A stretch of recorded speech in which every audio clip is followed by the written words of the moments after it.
शाबाश। तो बच्चे हम लास्ट टाइम डिस्कस कर रहे थे चार्ज के ऊपर। फाइन।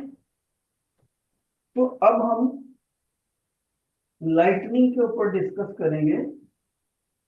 शाबाश, सभी बच्चे हेडिंग लिखेंगे।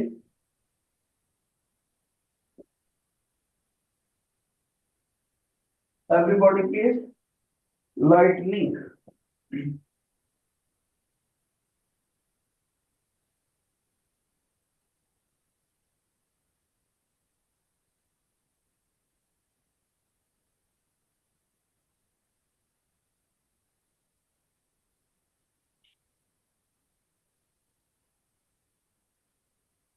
शाबाश, योर अटेंशन प्लीज बेटे।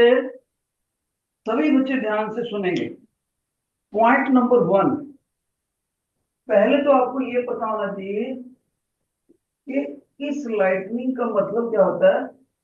जो आसमान में बिजली कड़कती है during raining season. Okay. Raining season के अंदर जो आसमान में बिजली कड़कती है उसके स्पेलिंग ये होते हैं। लेकिन अगर मैं ये स्पेलिंग कर दूं तो वो होती है डेकोरेटिव लाइट।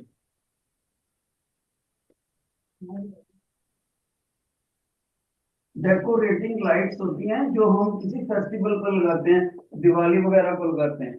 तो दोनों में फर्क क्या है देखो। इसमें ई पड़ता है, इसमें नहीं पड़ता है। राइट।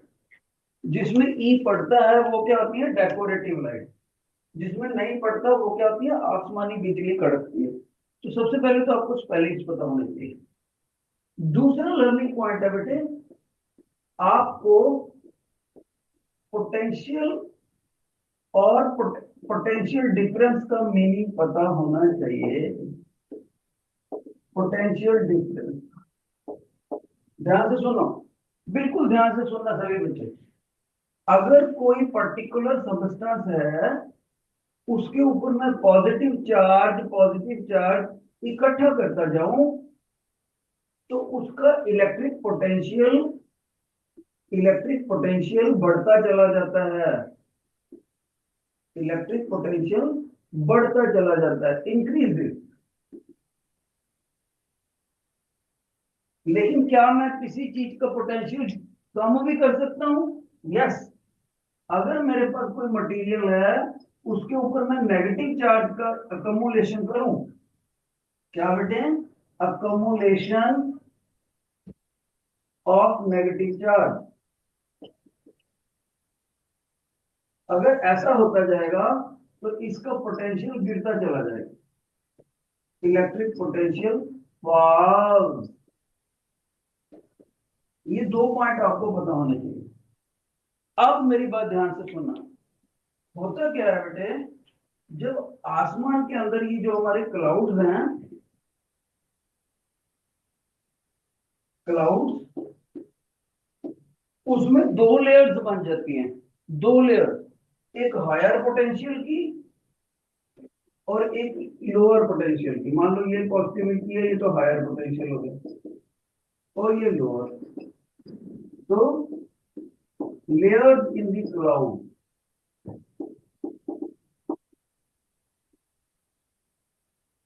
और जो इनके पोटेंशियल में डिफरेंस होता है, ये कितना ज्यादा है ये कितना कम है, दोनों का आपस में डिफरेंस होता है, उसको पोटेंशियल डिफरेंस बोलते हैं। अब असली बात सुनो।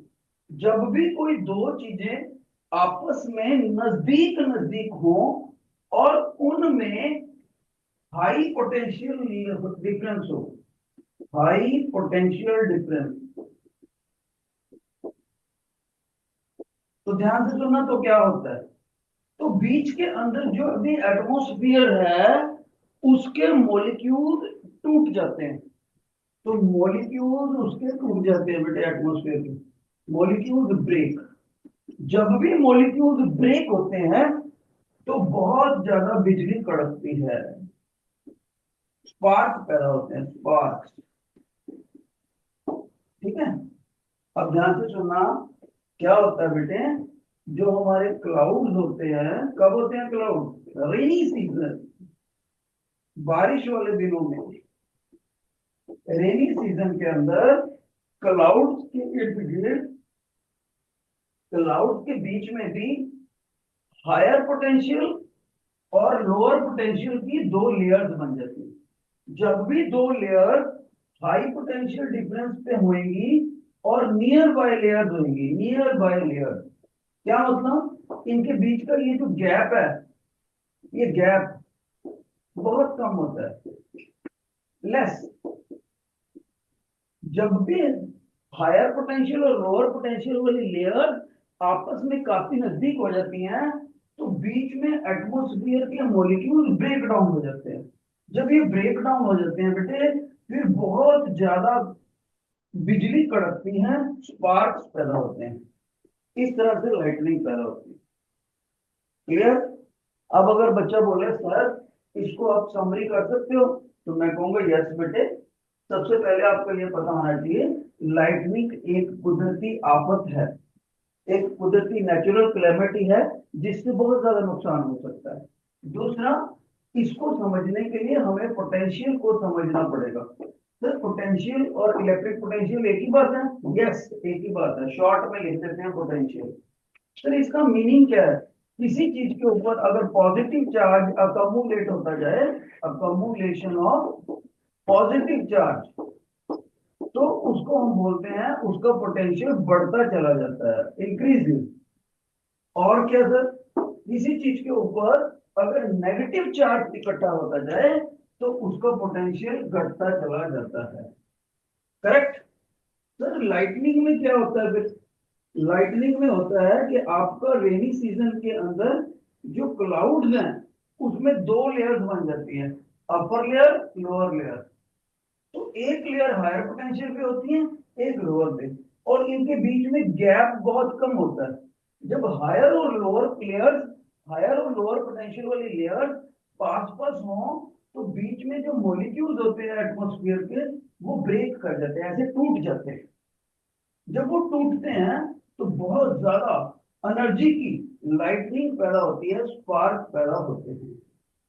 This is the mechanism how the lightning is produced. ये सारा टीचर ने बताया कि बिजली आसमान में कड़कती कैसे। शाबाश, जिनको ये मैकेनिज्म समझ आ गया, they will raise your right hand. Please raise your right hand if you have understood. शाबाश शाबाश शाबाश, बहुत अच्छे, बहुत अच्छे। तो टीचर ने आपको दो बार बताया, तो आपको ये समझ आ गया। अब हम चलते हैं नेक्स्ट पॉइंट पे बेटे। Let's move to the next point. एक बार अपने मन में बोल के देखो कि अगर मैं आपको पेपर में लिखूं, what do you understand by lightning, will you be able to write whole understanding in your own English? Check करके देखो, जब तक मैं इसको इरेज करता हूं।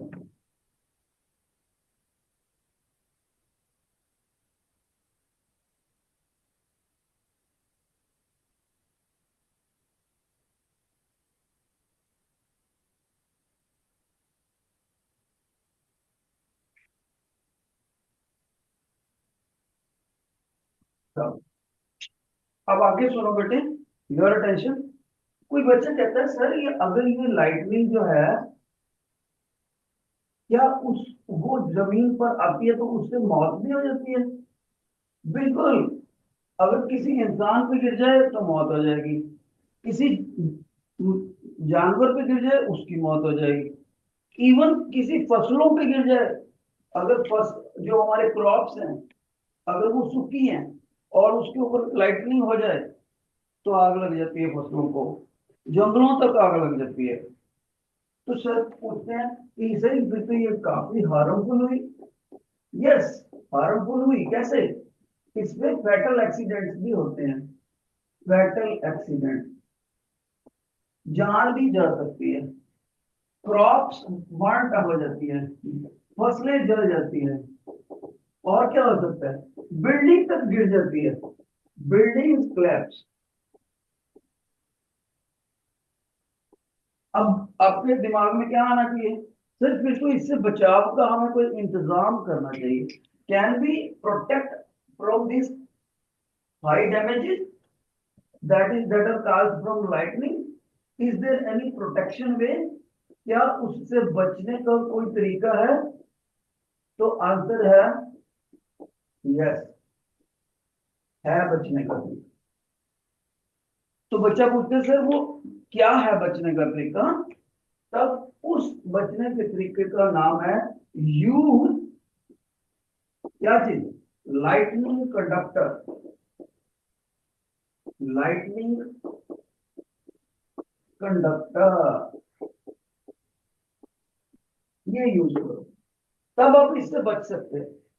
अब आपका सवाल क्या होना चाहिए, सर ये लाइटनिंग कंडक्टर क्या होता है, ये कैसे बनाया जा सकता है, और ये हमें कैसे बचाव कर सकता है इन हार्मफुल डैमेजेस से।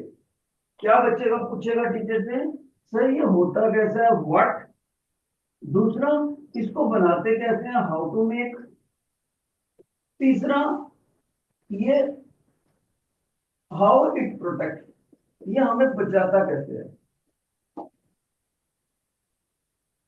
शाबाश, ध्यान से सुनना बेटे। ये जो लाइटनिंग कंडक्टर होता है ना बेटे, ये लाइटनिंग कंडक्टर कुछ इस तरह से दिखता है। आप कहोगे सर ये क्या है, ये जितनी भी स्ट्रक्चर मैंने बनाई है ये मेटल की है, ये मेटल स्ट्रक्चर। आप कहोगे सर किसका बना होता है, मैं कहूंगा हार्ड वायर। सर मैं लोहे की वायर्स भी ले सकता हूँ, वो तो हमारे घर में पड़ी हैं। यस, कोई भी मेटल की वायर्स ले सकते हो और लंबी स्ट्रक्चर बनानी है। सर इससे क्या होएगा, ध्यान से सुनो। इससे होता क्या है, हम इसको अपनी बिल्डिंग में लगा लेंगे।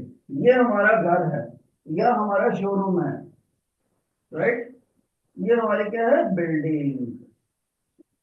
इस बिल्डिंग में हम ये लाइटनिंग कंडक्टर ऐसे लगा देंगे बिल्डिंग के टॉप पर जाकर, और वायर को नीचे लेकर आएंगे और जमीन के अंदर गाड़ देंगे।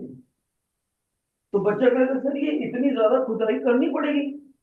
अगर आप सस्ता काम करना चाहते हो तो इसको शुरू में थोड़ा सा लेकर आओ, और उसके बाद जो हमारी पानी लेके जाने वाली टैप्स होती हैं, टूटियों की पाइप, उसके साथ भी बांध सकते हो, क्योंकि टूटियों की पाइप खुद ही जमीन में जा रही होती है और वो भी मेटल की बनी होती है।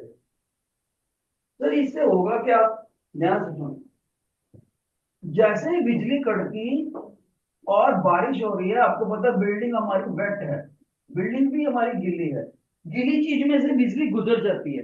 लेकिन अगर मैं आपसे पूछूं बेटे, मेटल में से बिजली ज्यादा अच्छे से गुजरेगी या ईंटों से बनी हुई बिल्डिंग में से, तो सभी बच्चे आसानी से जवाब देंगे, sir metal is comparatively a better conductor of electricity.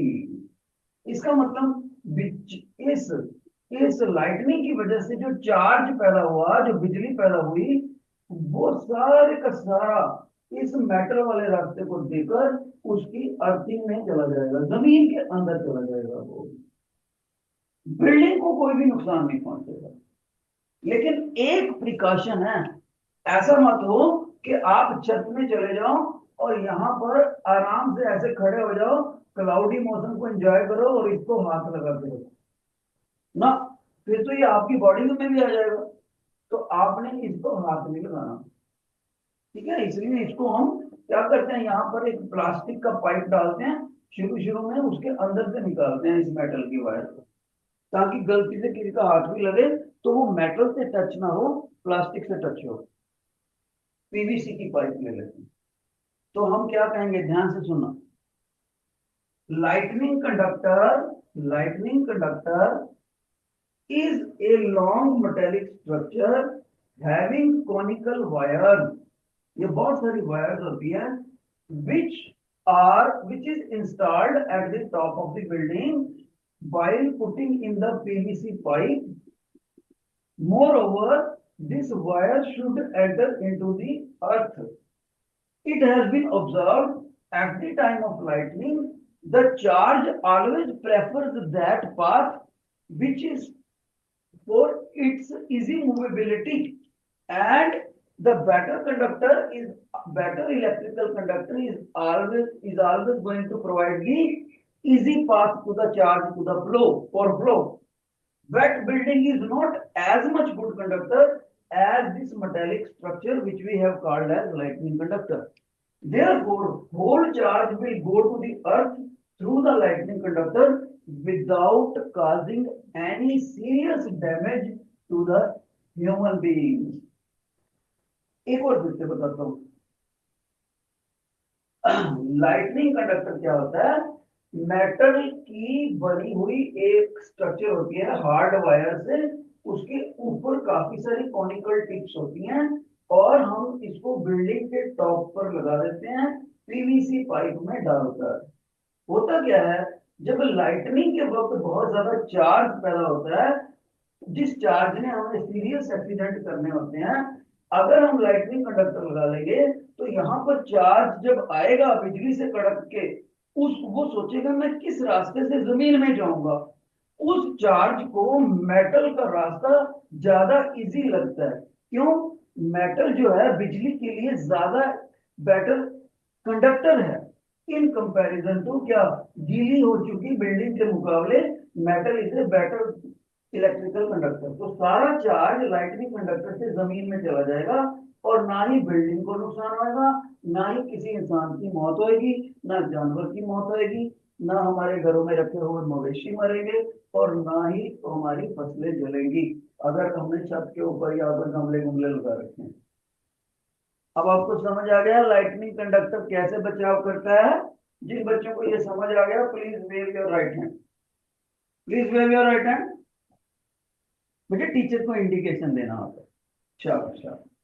तो टीचर ने आपको इंग्लिश में भी एक्सप्लेन कर दिया, हिंदी में भी एक्सप्लेन कर दिया। ये था हमारा लाइटनिंग कंडक्टर। ठीक है, आगे चलें अब। शाबाश। अब आपको बेटे अर्थक्वेक के बारे में पता ही है। कौन बच्चा मेरे को माइक पे आके बता सकते हैं what is the root cause of earthquakes? शाबाश। एक भी बच्चा डेयरिंग है तो माइक पे आए और बोल के दिखाए। Sir, earthquakes are caused by the ripening of the tectonic plates. बिल्कुल सही, बिल्कुल सही। तो एक बच्चे ने मेरे को बोल के बताया सर जो टेक्टोनिक प्लेट्स होती है ना, जो अर्थ की क्रस्ट के नीचे, अर्थ की ऊपर वाली जो पापड़ी होती है, सबसे ऊपर वाली लेयर, उसके नीचे टेक्टोनिक प्लेट एक दूसरे से ऐसे अटकी होती हैं। जब उनमें आपस में म्यूचुअल स्लिपिंग हो जाती है तब अर्थक्वेक आता है। मैं आपको समझाता हूँ। मान लो बेटे, ध्यान से सुनना, मान लो बेटे ये तीन चट्टाने हैं। ये एक चट्टान है, इधर देखो, ये डायरी को एक चट्टान मान लो और दूसरी बुक को एक चट्टान मान लो और ये तीसरी चट्टान मान लो, ये नीचे। ठीक है, अब क्या ये एक दूसरे में ऐसे अटकी हुई हैं तो इसके ऊपर अर्थ का सरफेस होता है। कभी धरती के अंदर इनका भी बेस होता है टेक्टोनिक प्लेट्स का, उसके उसकी डेंसिटी में फर्क आता है तो ये चट्टानें एक दूसरे से स्लिप कर जाती है। जब ये स्लिप कर जाती हैं, देखो ये स्लिप करी ऐसे या ये ऐसे स्लिप करी टेक्टोनिक प्लेट, तो इसके ऊपर जो जमीन की जमी हुई पापड़ी है वो हिल जाती है। उस पापड़ी के ऊपर, द टॉप मोस्ट क्रस्ट के ऊपर हमने अपने घरों की बिल्डिंग्स बनाई होती है, वो तो क्लैप्स होएंगी आएंगी, तो सड़कों में दरारें आ जाती हैं, बिल्डिंग गिर जाती हैं। तो याद रखना, अगर आपसे पूछे what is the root cause of tectonic plates, तो you will say below the earth crust there are tectonic plates, tectonic plates which are entangled into each other, जो एक दूसरे में फंसी हुई हैं। Due to their mutual slipping, the earthquakes are happening. Tectonic plates जो कि एक दूसरे में कोना फंसाकर, एक दूसरे में उसके कोने अटके हुए हैं, ऐसे फंसा के बैठी हुई हैं धरती के अंदर। उन टेक्टोनिक प्लेट्स के नीचे वाली जमीन में जब कुछ हलचल होती है तो ये टेक्टोनिक प्लेट्स के जो कोने एक दूसरे में अटके होते हैं वो एक दूसरे पे स्लिप कर देते हैं, ऐसे ऐसे कुछ ऐसे स्लिप हो जाएगी, एक चट्टान दूसरे के ऊपर चढ़ जाएगी या नीचे चढ़ जाएगी या उनकी म्यूचुअल स्लिपिंग हो जाएगी। उसकी वजह से जो धरती के ऊपर वाली लेयर है जिसको अर्थ क्रस्ट कहते हैं उसमें दरारें आ जाती हैं, उसके ऊपर बनी हुई बिल्डिंग्स हैं, और जब बिल्डिंग्स का बेस ही हिल गया तो बिल्डिंग गिर जाएगी और उसके अंदर रहने वाले जो इंसान है उनके ऊपर कंस्ट्रक्शन डेब्रिज गिर जाएंगी और वो मर सकते हैं। तो कितने बच्चों को ये पता लग गया अर्थक्वेक का आने का रीजन क्या है? Raise your right hand if you have understood. शाबाश। तो बच्चा पूछते हैं सर अगर एग्जाम में क्वेश्चन आता है what is the reason of happening of earthquake, how should I answer? The answer is like this, listen carefully, exam वाली लैंग्वेज बोलने लगा हूं अब। You will say the earth crust is the topmost layer of the earth. Below it, there are tectonic plates. There are which plates? Tectonic plates. बड़ी बड़ी चट्टानें हैं. And those tectonic plates are mutually entangled. कौन सा word बोला teacher ने? Entangled.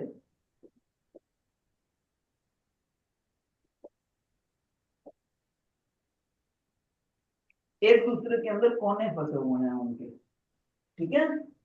So when these tectonic plates slip over each other or their corners slip over each other, there will be the crackings on the top crust of the earth,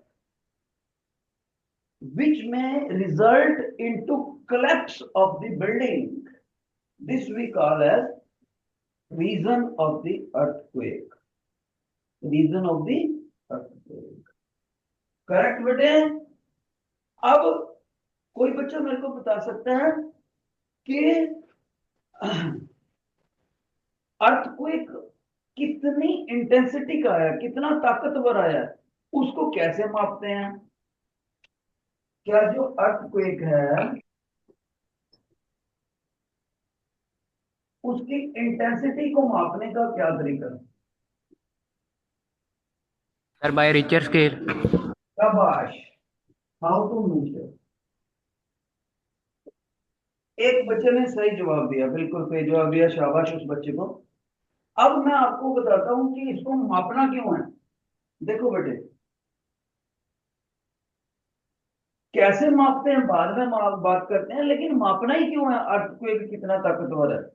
देखो, मान लो गुजरात के अंदर earthquake आता है और उससे हमें इतना नुकसान हो गया, 100 बिल्डिंगें गिर गई, 50 गिर गई, वट, हमने उसको माप लिया कि इतनी इंटेंसिटी का इतना ताकतवर अर्थक्वेक आया। अब कभी फ्यूचर में टीचर उनको एक्सपीरियंस हुआ साइंटिस्ट को, उन्होंने वो भी नोट कर लिया, पास्ट में भी नोट कर लिया, तो एक चार्ट बना दिया और इंटरनेट पे उसको छोड़ दिया। अब लोगों के पास वो चार्ट है कि अगर इतनी तीव्रता का अर्थक्वेक आएगा, भूकंप आएगा, तो उससे ये नुकसान हुए थे, अब भी हो सकते हैं अगर होंगे।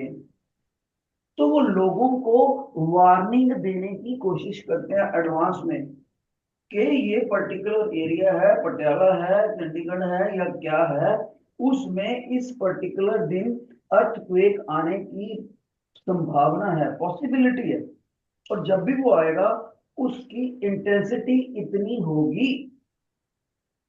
और लोग क्या करेंगे, अच्छा परसों को अर्थक्वेक आ सकता है, वो जाएंगे 7.8 का आ सकता है और जाएंगे इंटरनेट पे 7.8, उसमें लिखा होगा सामने कि वो एग्जांपल ले रहे हैं 7.8 कि ये माइल्ड है, थोड़ा बहुत हिलचुल होगी, नुकसान कोई नहीं होगा, या इससे बिल्डिंग भी क्लैप्स कर सकती है, या बहुत ही ज्यादा डैमेजिंग है। तो वहां से लोग रिलैक्स हो जाते हैं या प्रिकॉशनरी मेजर्स ले लेते हैं कि हमने क्या क्या अपनी कीमती चीजों को साइड पे रख लेंगे। करेक्ट? इसलिए अर्थक्वेक को मापना जरूरी है। तो पहला क्वेश्चन हो गया why to measure, why to measure, उसका रीजन है to make predictions of earthquakes in future। आने वाले वक्त में अर्थक्वेक कितना होगा उसका हम जानकारी दे सकते हैं। ठीक है, राइट। प्रेडिक्शन मैंने भविष्यवाणी करना। दूसरा, सर इसको मेजर करते कैसे हैं? उसके लिए हम एक स्केल यूज करते हैं, scale use for measurement.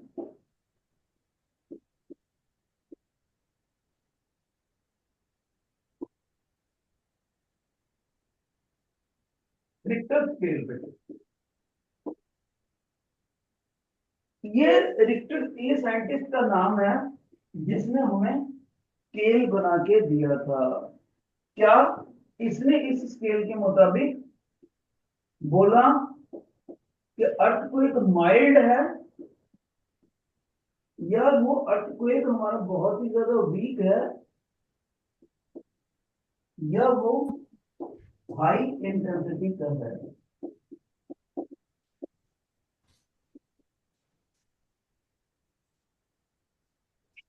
Right. तो राइट, रिक्टर स्केल ऐसी है जो अर्थक्वेक को स्टडी करके ये बता देती है कि तीनों कैटेगरीज में कहां पर है, बहुत ही ज्यादा कमजोर है, या मध्यम है, या बहुत ही ज्यादा स्ट्रांग है। राइट। अब ये जो रिक्टर स्केल है ये काम कैसे करती है और इसमें हमने क्या स्टडी करना होता है? देखो बेटे,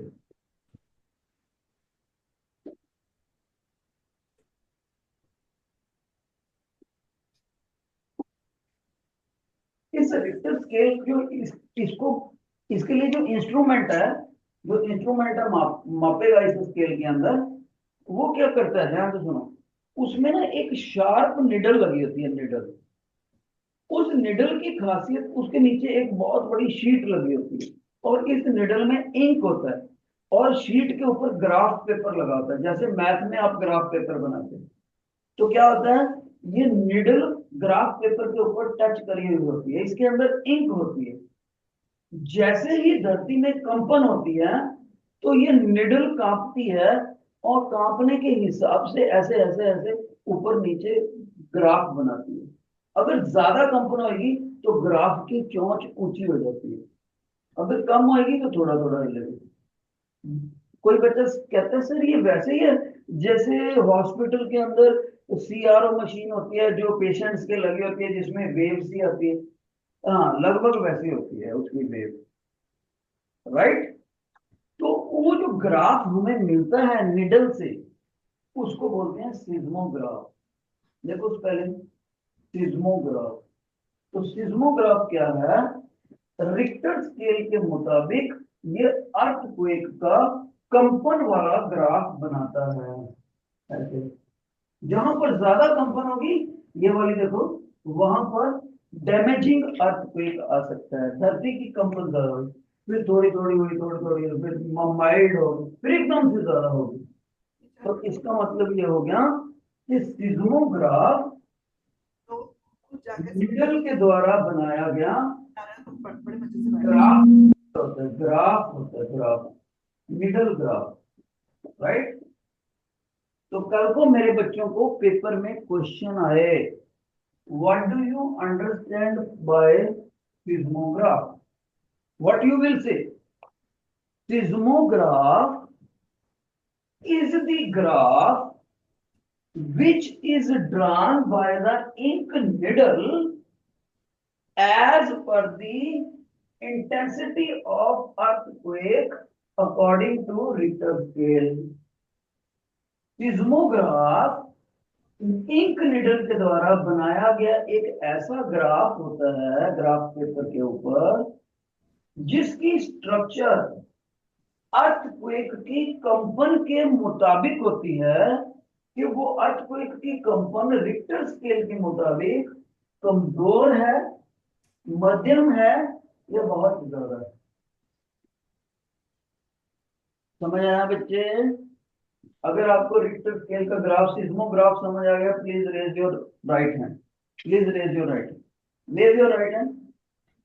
हाँ, इसमें कम हाथ खड़े हुए हैं। एक बार फिर से बताता हूँ, क्योंकि इसमें कम हाथ खड़े। ध्यान से सुनो, ये एक हमने हॉरिजॉन्टल टेबल के ऊपर ग्राफ पेपर लगा दिया, उसके ऊपर ये एक निडल होती है बच्चे। इस निडल के अंदर क्या होता है, इंक होती है, और ये इंक आती है, निडल आगे किसी स्ट्रक्चर के साथ जुड़ी होती है।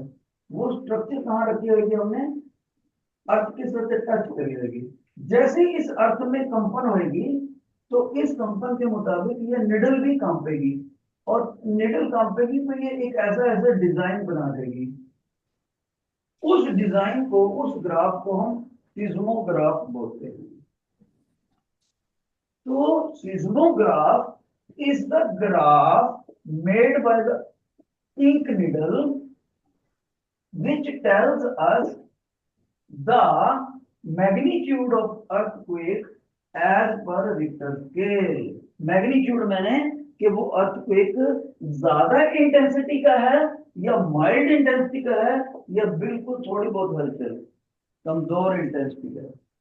अब समझ आया आपको? रेज योर राइट हैंड, शाबाश, give the teacher indication. Indication चाहिए मेरे को पर्टिकुलरली 8th बी क्लास में से। बेटे अगर आपको ये समझ आ गया तो रेज योर राइट हैंड, नहीं समझ आया तो लेफ्ट हैंड, उसमें से एक हाथ खड़ा होना चाहिए। I am talking from 8th B particularly. Have you understood what is seismograph? मेरी आवाज पहुंच भी रही है आपके तक? सर 8th बी का माइक नहीं वर्किंग कर रहा है। अच्छा, 8th बी का माइक नहीं वर्क कर, कोई बात नहीं। तो ये था बेटे हमारा अर्थक्वेक। अब कोई बच्चा मेरे को बता सकता है कि अगर अर्थक्वेक आ जाए, जिसको हम भूकंप बोलते हैं, कभी कभी जाल भी बोलते हैं, उसमें हमने अपनी प्रोटेक्शन कैसे करनी है?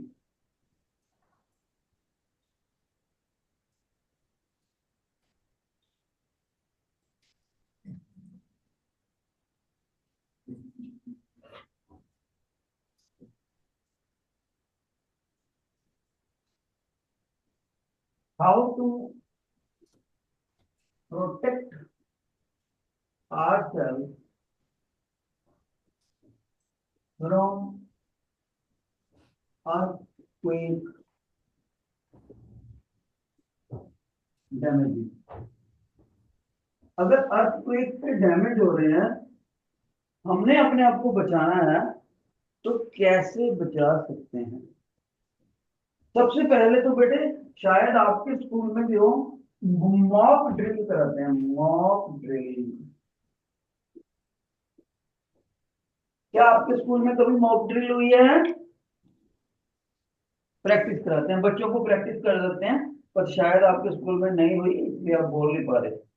तो अर्थक्वेक कहते हैं ना, टीचर लोग आर्टिफिशियल अर्थक्वेक कहते हैं। अर्थक्वेक आ गया, अर्थक्वेक आ गया, चलो सारे बच्चे, तो सारे बच्चे बिना टीचर की परमिशन लिए क्लास में से बाहर निकलते हैं और ओपन ग्राउंड में खड़े हो जाते हैं जाकर, जल्द से जल्द ओपन ग्राउंड में सारे बच्चे फटाफट से। और सारी ऐसा नहीं है एक लाइन के पीछे दूसरी लाइन, दूसरी लाइन के पीछे तीसरी लाइन, ऐसे तो बहुत देर लग जाएगी। सारी क्लासों की अपनी पैरेलल लाइन जा रही होती है, पैरेलल। ये 8th बी, 8th सी, 9th ए, 9th बी, सारी पैरेलल लाइनें जाकर ग्राउंड में खड़े हो जाते हैं। और उसमें भी हमने छोटे बच्चों को अलग सीढ़ियों से उतारना होता है। कौन से होते हैं छोटे बच्चे? 6th 7th क्लास तक उनको छोटे मानते हैं, 8th 9th 10th ऊपर वाले बड़े मानते हैं।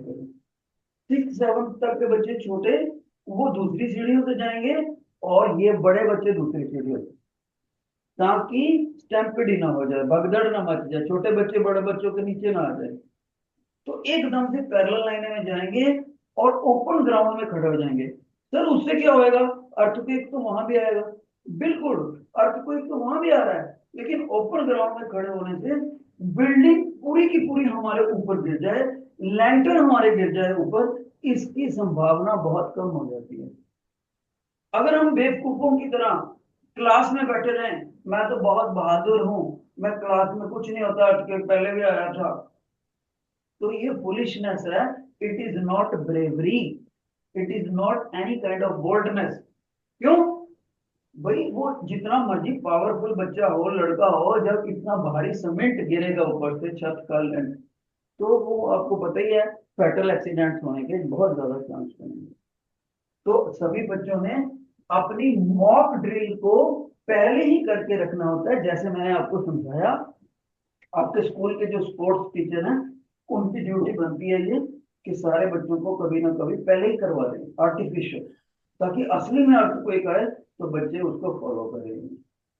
दूसरी बात, मान लो आपके पास इतना ज्यादा टाइम नहीं है कि अर्थक्वेक आने पर, भूकंप आने पर आप बाहर जा सके, ज्यादा ही बिल्डिंग हिलने लगी, तो आप क्या करोगे बेटे, कोई स्ट्रॉन्ग टेबल देख लोगे, स्ट्रॉन्ग टेबल, स्ट्रॉन्ग टेबल के नीचे चले जाओगे, स्ट्रॉन्ग टेबल के नीचे चले जाओगे, ओके, यहाँ कहीं बैठ जाओगे। और एक बात, अगर ये स्ट्रॉन्ग टेबल जहां पर आप बैठे हो, अगर ऐसा हो कि जिसके बैक साइड पर दीवार हो और उसके आसपास ये टेबल जुड़ा हुआ हो दीवार के साथ, तो वो टेबल आपने प्रेफर करना है।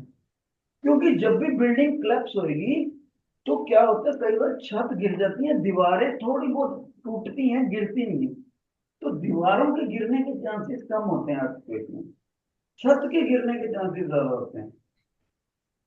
ठीक है, तो अगर ये टेबल दीवार के साथ चिपका है, आप उसके नीचे छुप के बैठ गए, तब भी आपके बचने के चांसेस बनते हैं। ठीक है, और क्या बनना है, आपको न्यूज सुनते रहना चाहिए, न्यूज। मैं ऐसा देखा है कि बच्चे फोन पे तो एक एक घंटा लगाते हैं, but they are not regular to listen the news, not regular to read the newspaper while all the newspapers are lying in their library। ये गलत बात है बच्चे, आप न्यूज़पेपर पढ़ोगे तभी तो आपको नॉलेज होएगी, कल आपको लाइफ में खुद को बचाना कैसे है। ठीक है, तो इन तरीकों से आप बच सकते हैं। मॉक ड्रिल की प्रैक्टिस करते हैं, टेबल के नीचे छुप के। एक और बात, सर मान लो टेबल नहीं है तो क्या करें, टेबल नहीं है तो आप एक दीवार है ना, दीवार, दीवार के पास ऐसे टिल्टेड पोजीशन में कोई भी शीट रखी हो, टिल्टेड पोजीशन में, चाहे मार्बल रखा हो, ग्रेनाइट की शीट हो, या लकड़ी के फट्टे खड़े हो, उसके बैक साइड पर छुप जाना आपने। दीवार के साथ ये जो टेडी करके शीट रखते हैं ना, कई बार दरवाजे खड़े हुए हैं पुराने या कुछ, उसकी बैक साइड पर छुप जाना है। ये तब है अगर बाहर जाने का चांस ना मिले, बहुत ज्यादा हिलचुल हो जाए, अब भागने लगे ग्राउंड में, पहले ही 2-3 पत्थर गिर गए, तो आपने देखा अब भागने का चांस नहीं है, कोई भी एक बड़ा पत्थर सिर पे गिर गया तो खत्म। तो आपने फिर ये वाला मेथड अपनाना। Have you understood how to take the steps to protect yourself from the possible damages which may be caused by earthquake? क्या आपको समझ आ गया कि आपने खुद को कैसे बचाना है? Raise your right hand if yes. शाबाश शाबाश, ये सभी बच्चों ने बताया। लेकिन मैं चाहूंगा कि 8th बी का माइक आगे से सही रहे, बाकी क्लासों में अच्छा रिस्पॉन्स आ रहा है, 8th बी के बच्चे शायद कम सुन पा रहे हैं मेरी बात, माइक नहीं ठीक शायद। तो बेटे आज का हम लेक्चर यहीं पे वाइंड अप करेंगे, राइट? तो कल हम इसके ऊपर असाइनमेंट करेंगे, असाइनमेंट, तो सभी बच्चों ने उसको अच्छे से रिवाइज करके आना है चैप्टर। ओके बेटे।